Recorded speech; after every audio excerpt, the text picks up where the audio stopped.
ஒவ்வொரு நாளும் இரவு நீங்க தூங்க போறதுக்கு முன்னதாக ஒரு 10 நிமிஷம் ஏதாகின் ஒரு இடத்துல அமைதியா உட்காந்து, நான் காலையில எழும்புனதுல இருந்து எங்கெங்கெல்லாம் போனேன், என்னென்னலாம் செஞ்சேன், யாராட்ட பேசினேன், என்னுடைய நோக்கம் எப்படி இருந்துச்சு, என்னுடைய ஆசை எப்படி இருந்துச்சு, என்னுடைய செயல்பாடு எப்படி இருந்துச்சு, எந்த இடத்துல நான் பாதிக்கப்பட்டேன், எந்த இடத்துல அவர்கள் பாதிக்கப்படும்படி நான் நடந்துகிட்டேன், என்னதான் நடந்துச்சு, ஏன் என் வாழ்க்கையில இவ்வளவு ஒரு நெருக்கடியில நான் போனேன், என்ன நடந்தது என்பதை என்னை நானே பரிசோதனை பண்ணிக் கொள்வேன் என்றால், நான் சொல்றேன், அன்றைக்கு நைட்டு ஆண்டவர் வந்தாலும் கட்டாயம் நீங்க போயிருவீங்க.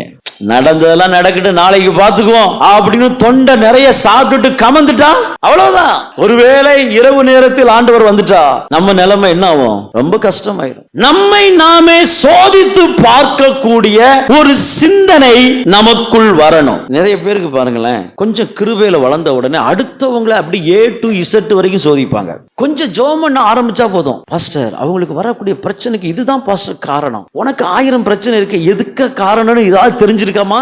1000 பிரச்சனையை நம்ம வச்சுக்கிட்டு காரணம் என்னன்னு சொல்லி கண்டுபிடிக்க முடியாம இருக்கிறோம். நமக்கு ஸ்கேன் பண்ணக்கூடிய கருவி ஒர்க் பண்ண மாட்டேங்குது. ஆனா இந்த சிஸ்டர், இந்த பிரதர், இந்த நபர், இந்த குடும்பம் அப்படியே ஸ்கேன் பண்ணி அதுதான் காரணம், இதுதான் காரணம், என்னமோ இவங்க ஸ்கேன் ரிப்போர்ட்டர் மாதிரி.